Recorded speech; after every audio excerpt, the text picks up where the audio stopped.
MP হয়েও AC রুমে আরামায়েশে না কাটিয়ে তপ্ত রোদে দখলদার উচ্ছেদ কার্যক্রমে নিজেই বের হয়ে গেছেন ফুটপাতে। শুধু মুখে অঙ্গীকার করেননি তিনি, সেটা কাজে প্রমাণ করে দেখিয়েছেন। বলছিলাম ঢাকা ৫ আসনে নির্বাচিত সংসদ সদস্য মোহাম্মদ কামাল হোসেনের কথা।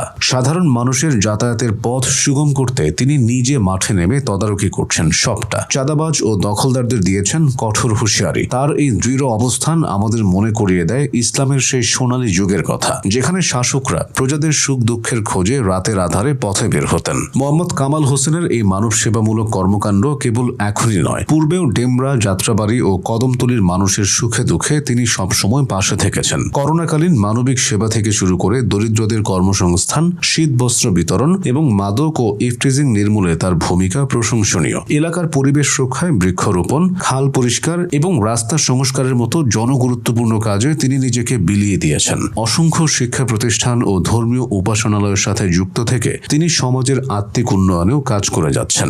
এছাড়াও ছাত্র জনতার গণ অভ্যুত্থানে মোহাম্মদ কামাল হোসেন ছিলেন রাজপথের এক সম্মুখ সারির যোদ্ধা। আন্দোলনের কঠিন সময়ে তিনি যাত্রাবাড়ি, রায়েরবাগ ও সাইনবোর্ডের মতো উত্তপ্ত জনপদগুলোতে সরাসরি নেতৃত্ব দিয়েছেন। পুলিশের বর্ষণ আর সরকারের দমন পীড়নের তোয়াক্কা না করে তিনি তরুণদের সাহস জুগিয়েছেন। সেই লড়াইয়ে তিনি নিজেও আহত হয়েছেন, তবুও মাঠ ছাড়েননি। বিপ্লব পরবর্তী সময়ে তিনি শহীদ পরিবারগুলোর পাশে দাঁড়িয়েছেন এবং আহতদের চিকিৎসায় নিয়মিত সহায়তা করে যাচ্ছেন। তিনি বিশ্বাস করেন জনপ্রতিনিধি হওয়া মানে শাসক হওয়া নয়, বরং সেবক হওয়া। তার স্বপ্ন এই এলাকাটিকে একটি উন্নত, মানবিক ও নিরাপদ জনপদ হিসেবে গড়ে তোলা, যেখানে সাধারণ মানুষ নির্ভয়ে পথ চলবে, যেখানে কোনো দখলদার বা চাঁদাবাজের ঠাঁই হবে না। তিনি অবশ্য এই যাত্রাবাড়ি এলাকার সন্তান না, তিনি চাঁদপুরের সন্তান। ১৯৭৬ সালে মোহাম্মদ কামাল হোসেন দ্বীনি ও সম্ভ্রান্ত পরিবারে জন্মগ্রহণ করেন। তার পিতা মরহুম মাওলানা আবুল খায়ের ছিলেন একজন প্রখ্যাত আলেমে দ্বীন এবং সমাজসেবক। পিতার সে আদর্শ আর মায়ের মমতায় বেড়ে ওঠা কামাল হোসেন ছাত্র জীবন থেকেই ছিলেন তুখোর মেধাবী। জগন্নাথ বিশ্ববিদ্যালয় থেকে পরিসংখ্যান বিষয়ে উচ্চশিক্ষা গ্রহণ এবং পরবর্তীতে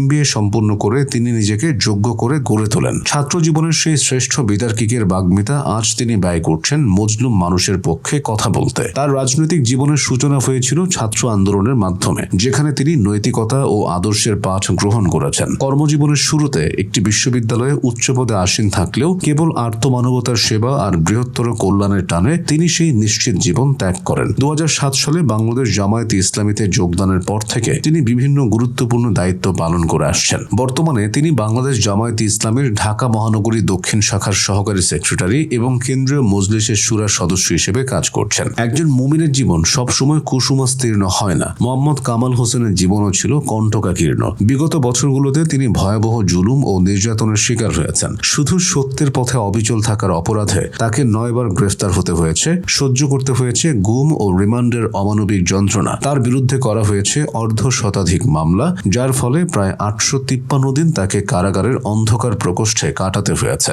এমনকি তার পরিবার এবং ব্যবসা প্রতিষ্ঠানের ওপরও বারবার ও লুটপাট চালানো হয়েছে, কিন্তু কোনো ভয়ভীতি তাকে তার আদর্শ থেকে বিচ্যুত করতে পারেনি। প্রতিটি আঘাত তাকে আরো বেশি শক্তিশালী এবং মানুষের প্রতি আরো বেশি দায়বদ্ধ করেছে। আদর্শ ও সততার যে মশাল তিনি হাতে তুলে নিয়েছেন, তা যেন এই জনপদের অন্ধকার দূর করে এক নতুন ভোরের সূচনা করে। আসুন আমরা এই নিষ্ঠাবান নেতার হাতকে শক্তিশালী করি এবং আগামী প্রজন্মের জন্য এক নিরাপদ ও সমৃদ্ধ বাংলাদেশ গড়ে তুলি।